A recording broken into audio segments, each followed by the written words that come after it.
ಈ ಕೇಕ್ ತಯಾರಿಸುವಂತ ಸಂದರ್ಭದಲ್ಲಿ ಎಸೆನ್ಸ್ಗಳನ್ನ ಬಳಸ್ತಾರಲ್ಲ, ಈ ಪೈನಾಪಲ್ ಎಸೆನ್ಸು ಅಥವಾ ಚಿಕ್ಕು ಎಸೆನ್ಸು, ಈ ಥರದ ಏನೇನೋ ಹಲವು ಎಸೆನ್ಸ್ಗಳಿರುತ್ತಲ್ಲ, ಅಂತ ಎಸೆನ್ಸ್ ಅನ್ನ ಸೇವಿಸಿದಂತ 3 ಕೈದಿಗಳು ಸಾವನ್ನಪ್ಪಿದ್ದಾರೆ. ಮೈಸೂರು ಕಾರಾಗೃಹದಲ್ಲಿ ಶಿಕ್ಷೆ ಅನುಭವಿಸ್ತಾ ಇದ್ದಂತ ಕೈದಿಗಳು ಎಸೆನ್ಸ್ ಅನ್ನ ಸೇವಿಸಿ ಆಸ್ಪತ್ರೆ ಸೇರಿದ್ದರು. ಇದೀಗ ಸಾವಿನ ಸಂಖ್ಯೆ 3ಕ್ಕೆ ಏರಿಕೆ ಆಗಿದೆ. ಕೈದಿ ನಾಗರಾಜ್ ಅನ್ನೋರು ಕೂಡ ಸಾವನ್ನಪ್ಪಿದ್ದಾರೆ. ಮೈಸೂರಿನ ಕೆಆರ್ ಆಸ್ಪತ್ರೆಯಲ್ಲಿ ಚಿಕಿತ್ಸೆ ಫಲಿಸದೆ ಅವರು ಸಾವನ್ನಪ್ಪಿದ್ದಾರೆ. ಕೊಲೆ ಕೇಸ್ನಲ್ಲಿ ಜೀವಾವಧಿ ಶಿಕ್ಷೆಗೆ ಒಳಗಾಗಿದ್ರು ನಾಗರಾಜ್. ಚಾಮರಾಜನಗರದ ನಿವಾಸಿ ಅನ್ನುವಂಥದ್ದು ಗೊತ್ತಾಗ್ತಾ ಇದೆ. ನಿನ್ನೆ ಮತ್ತೋರ್ವ ಕೈದಿ ಮಾದೇಶ್ ಅನ್ನೋರು ಮೃತಪಟ್ಟಿದ್ದರು.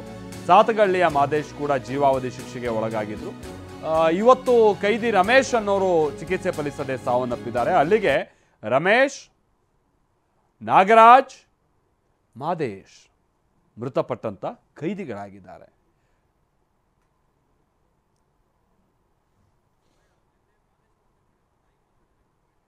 ಇದು ಹೆಂಗಾಯ್ತಿದು ಅನ್ನುವಂಥದ್ದು ಸಹಜವಾಗಿ ಗೊಂದಲ ಮೂಡಿಸುತ್ತೆ. ಜೈಲಿನಲ್ಲಿ ಅಷ್ಟು ಸುಲಭವಾಗಿ ಇವರಿಗೆಲ್ಲ ಎಸೆನ್ಸ್ ಸಿಕ್ಕಿದ್ರು ಅದನ್ನ ಯಾಕೆ ಇವರು ಕುಡಿದ್ರು? ಮಾದೇಶ್ ಅವರ ತಾಯಿ ಮಾತನಾಡಿದ್ದಾರೆ. ನಿನ್ನೆ ಮೃತಪಟ್ಟಿದ್ರಲ್ಲ ಮಾದೇಶ್ ಅವ್ರ ತಾಯಿ, ಬನ್ನಿ ಕೇಳೋಣ.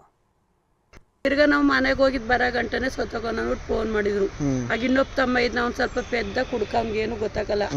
ಅವನ ಕೈಲಿ ಸ್ಟೇಟ್ಮೆಂಟ್ನೇನ ತಕೊಂಡು ಮಾಮೂಲಿ ಹೆಬ್ಬೆಟ್ಟು ಹೊತ್ತಿಸ್ಕೊಂಡಿರು ಅಷ್ಟೇ. ಆಗ ನಾವು ಬರೋ ಗಂಟೆಗೆ ಇಲ್ಲಿ ಹಾಕಿದ್ರು. ಈಗ ನೆನ್ನೆ ಬಂದು 7 ಗಂಟೆ 8 ಗಂಟೆ ಗಂಟೆ ಇಲ್ಲೇ ಕಾಯ್ಕೊಂಡು. ಯಾವತ್ತು ಫೋನ್ ಮಾಡಿದ್ರು ಅವರು ಹಿಂಗ್ ಹೊಟ್ಟೆ ನೋವ್ತೈತೆ ಅಂತ? ಅವ್ನು ಫೋನ್ ಮಾಡಿ 10 ದಿನ ಆಯ್ತು ಇವತ್ತಿಗೆ.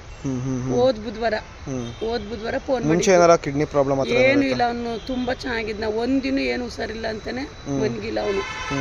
ಈಗ ಅವ್ರ ಜೊತೆಗೆ 3 ಜನ ಕೂಡ ಅಡ್ಮಿಟ್, 3 ಜನ ಅಡ್ಮಿಟ್ ಆಗಿದ್ದಾರೆ. ಅಲ್ಲಿ ಕೆಲಸ ಮಾಡತ್ತವ್ 4 ಜನ ಇದ್ರಂತೆ, ಬೇಕ್ರಿ ಕೆಲಸ ಮಾಡತ್ತವ್. ಇವಾಗ ಅವ್ರಿಗೂ ತುಂಬಾ ಸೀರಿಯಸ್ ಆಗಿ ನಾವು ಅವರೇ ಫಸ್ಟ್ ಇರೋಯ್ತಾರಂತಿದ್ನ. ಇವನೇ ಚೆನ್ನಾಗಿ ಕೂತ್ಕೊಂಡು ಸ್ವಲ್ಪ ಊಟನೂ ಮಾಡ್ತಿದ್ನ. ಮನೆಗೆ ಹೋಗಿದ್ ಬರೋ ಗಂಟನೆ ಇವನೇ ತೀರೋಗವನ ಅಂತ ಹೇಳ್ತಾರೆ.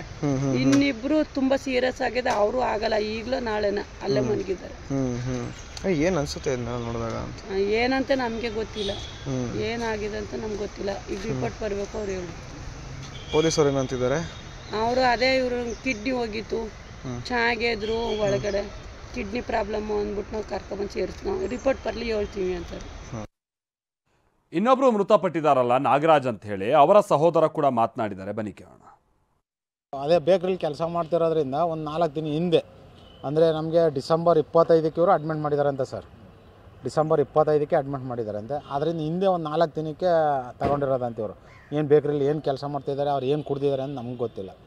ಆದ್ದರಿಂದ ಅವರು ಒಂದು 4 ದಿನ ಅಂದರೆ ಡಿಸೆಂಬರ್ 20ಕ್ಕೆ ಅವರು ಇದು ಮಾಡಿದ್ದಾರೆ. ಒಂದು 4 ದಿನ ಆದಮೇಲೆ ಇವರು ಹೊಟ್ಟೆ ನೋವು ಅಂತಲೇ ಕಾಣಿಸ್ಕೊಂಡಿದ್ದಾರೆ. ಆ ಹೊಟ್ಟೆ ನೋವು ಅಂತ ಕಾಣಿಸ್ಕೊಂಡ್ಮೇಲೆ ಯಾಕೆ ಏನು ಅಂತ ಕೇಳಿದ್ರೆ, ನಾವು 4 ದಿನದಿಂದ ಮೋಷನು ಮತ್ತು ಯೂರಿನ್ ಪಾಸ್ ಆಗಿಲ್ಲ ಅಂತೇನೋ ಹೇಳಿದ್ರಂತೆ. ಆಗ ಇಮ್ಮಿಡಿಯೇಟ್ಲಿ ಅವರು 25ನೇ ತಾರೀಕೆ ಅಡ್ಮಿಟ್ ಮಾಡಿದ್ದಾರೆ ಸರ್ ಕೆ ಆರ್ ಹಾಸ್ಪಿಟ್ಲಿ. ಅಡ್ಮಿಟ್ ಮಾಡಿದ್ಮೇಲೆ ಇವರು ನಮಗೆ 5 ದಿನಗಳ ಕಾಲ ನಮಗೆ ಮಾಹಿತಿ ಕೊಟ್ಟಿಲ್ಲ. ಜೈಲಾಧಿಕಾರಿಗಳಾಗ್ಬೋದು, ಇನ್ನೊಬ್ರು ಯಾರೇ ಆದ್ರೂ ನಮಗೆ ಮಾಹಿತಿ ಕೊಟ್ಟಿಲ್ಲ ಹಿಂಗೆ ಅಡ್ಮಿಟ್ ಮಾಡಿ ಮನೆಯವ್ರಿಗೆ.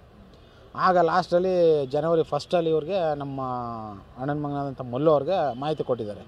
ಹಿಂಗಾಗಿದೆಯಪ್ಪ ನಿಮ್ಮ ಕಡೆಯವರು, ನಾಗರಾಜು ತುಂಬ ಸೀರಿಯಸ್ ಆಗಿ ಅಡ್ಮಿಟ್ ಮಾಡಿದ್ದೀವಿ, ನೀವು ತಕ್ಷಣ ಕೆ ಆರ್ ಹಾಸ್ಪಿಟ್ಲಿಗೆ ಹೊರಟು ಬನ್ನಿ ಅಂತ ಕೇಳಿದಾಗ, ಆಗ ಅವನು ಬಂದಿದ್ದಾರೆ ನಮ್ಮ ಮಗ. ಅಲ್ಲಿ ಬಂದಾಗ ಹಿಂಗಾಗಿದೆ ಅಂತ ಹೇಳ್ಬಿಟ್ಟು ಅವರು ತೋರಿಸಿದಾಗ ಏನಾಗಿದೆ ಪರಿಸ್ಥಿತಿ ಅಂತ ಕೇಳಿದ್ರೆ, ಅವರು ಮಾಹಿತಿ ಕೊಟ್ಟಿದ್ದು ಒಂದೇ, ಇವ್ರಿಗೆ 2 ಕಿಡ್ನಿ ಫೇಲ್ಯೂರ್ ಆಗಿದೆ, ಏನಾಗಿದೆ ಅಂತ ಗೊತ್ತಿಲ್ಲ, ಇವರು ಏನು ತಿಂದಿದ್ದೀನಿ ಅಂತ ಹೇಳ್ತಾ ಇಲ್ಲ ಅಂತ ಹೇಳ್ಬಿಟ್ಟು ಏನೋ ಹೇಳಿದ್ರಂತೆ. ಆಗ ಸರಿ ಅಂತ ಹೇಳ್ಬಿಟ್ಟು ಇವರು ಒಂದು 3 ದಿನ ಇರಿ ವೆಯ್ಟ್ ಮಾಡಿ ಅಂತ ಹೇಳಿದಾಗ ಕಾದು ಇದು ಮಾಡಿದಾಗ ಡಾಕ್ಟ್ರ್ ಹತ್ರ ಮೀಟ್ ಮಾಡಿದಾಗ ಡಾಕ್ಟ್ರು ತುಂಬ ಕ್ರಿಟಿಕಲ್ ಕಂಡೀಷನ್ ಇದೆ ಸರ್, ಯಾವುದೇ ಕಾರಣಕ್ಕೂ ಇವರು ಬದುಕ್ತೀನಿ ಅನ್ನೋದು 100ಕ್ಕೆ 200 ಭಾಗ ಚಾನ್ಸಸ್ ಇಲ್ಲ.